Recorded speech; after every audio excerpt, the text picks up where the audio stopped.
All right, so I'm about to leave now to go check out this 1970 Plymouth Superbird.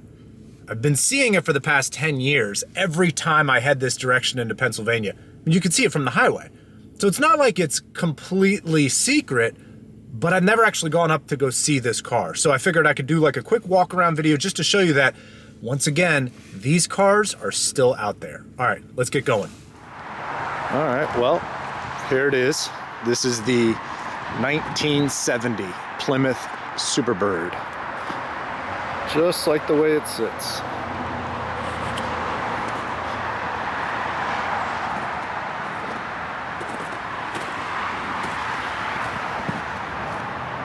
Beep, beep. So this is based off of the Plymouth Roadrunner.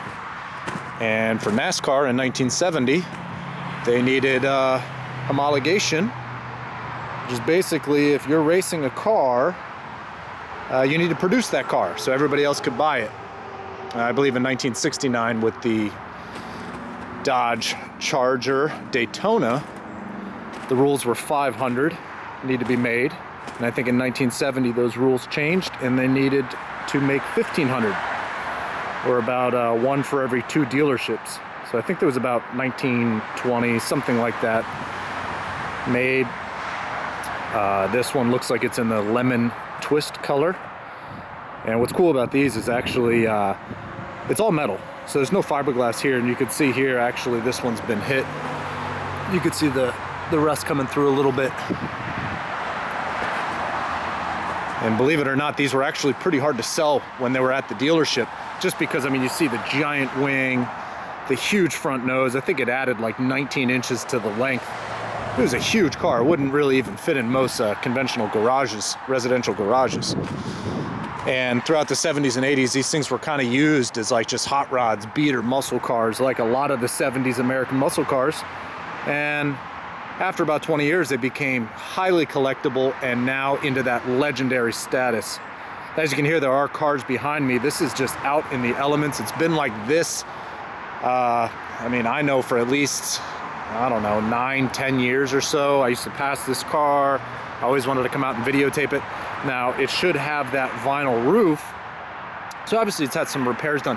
It appears to be real. I'm not 100% sure on that. Comment, you know, below, see if you think that this one might be a real one, but I believe it is.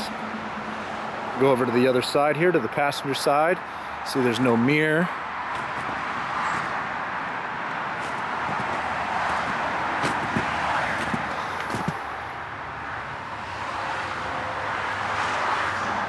Oh, look at that, you got a little Volkswagen Caddy back there, the pickup truck.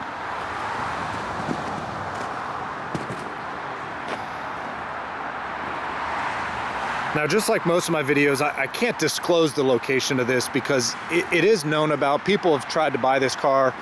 I really don't want to, you know, disrupt the man's business, you know, getting bombarded with phone calls from all over the world trying to buy it. He knows what it's worth. You know, these things can go up into the 6 figures in certain conditions. And I, you know, out of respect for him, for his privacy, just coming out just to film it. Got the dual exhaust down there. You can see this high wing too. I believe on the Dodges it was set a little further back. You can see the adjustability here. Just super cool.